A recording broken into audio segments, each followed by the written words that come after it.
we head south towards the Masai Mara, but on our way we stop to admire the spectacular Thomson Falls.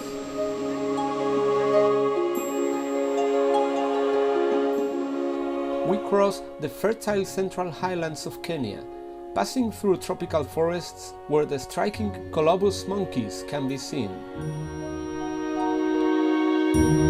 Then we descend to the Great Rift Valley, making a brief visit to Lake Nakuru National Park.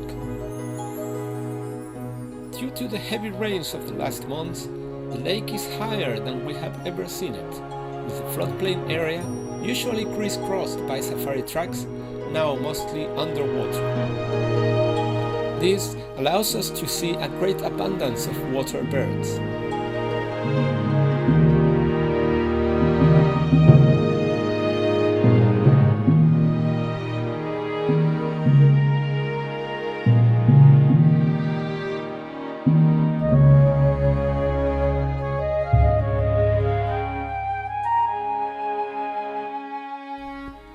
The fever tree woodlands that border the floodplains are surprisingly green, looking almost like a rainforest.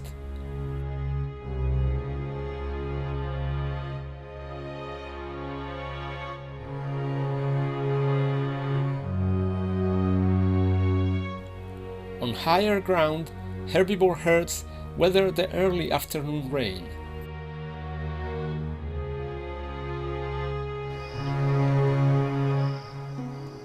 We stop for the night at Lake Elementaita, another jewel of the Great Rift Valley.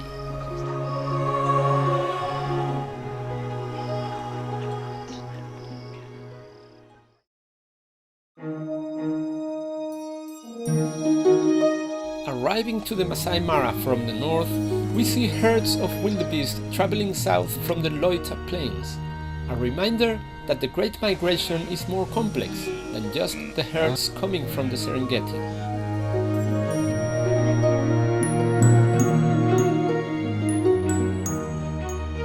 As the herds advance towards their crossing points in the Mara River, they pass in front of fat, gorged lions that barely react to their presence.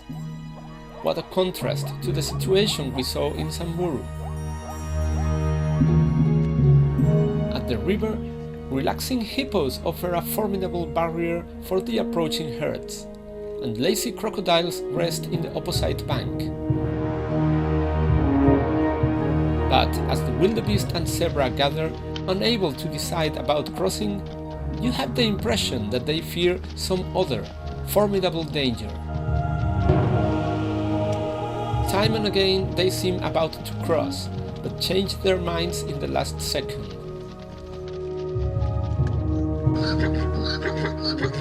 As tension mounts, zebras call loudly to keep their families gathered, and more animals keep coming from the plains.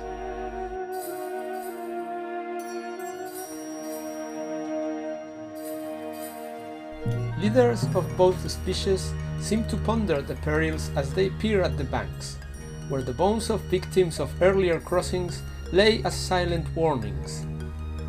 Then suddenly the wildebeest gather their courage, and a line of galloping animals enter the river.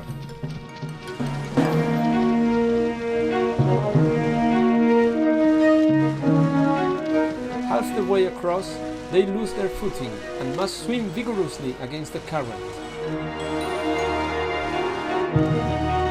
More and more animals join in, but at the other side the banks are steep and slippery. The only way up is through narrow tracks that force the animals to go in single file, and a chaotic jam quickly forms. The zebras join in numbers, but most of them hesitate at first. As they reach the other side, they must press to get out. Swimming against the flow is exhausting, and they risk drowning.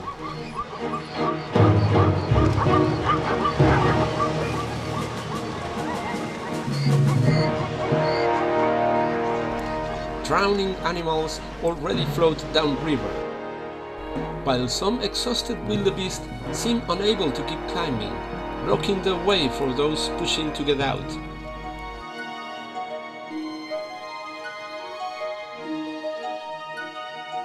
as they get trampled upon or hit by falling animals, they get ever weaker.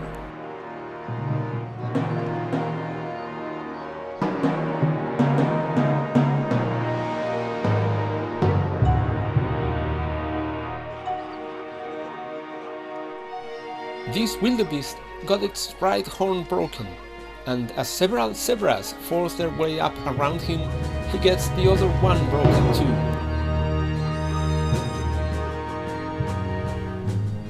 A fallen zebra with broken legs is unable to get up, and its companions look at it in confusion.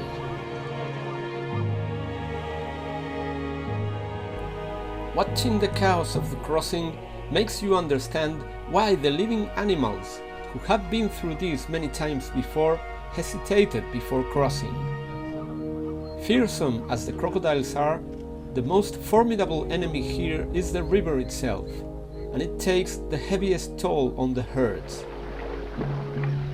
But the crocs remain a very real threat, and when the crossing is well underway, one of them catches an unfortunate wildebeest.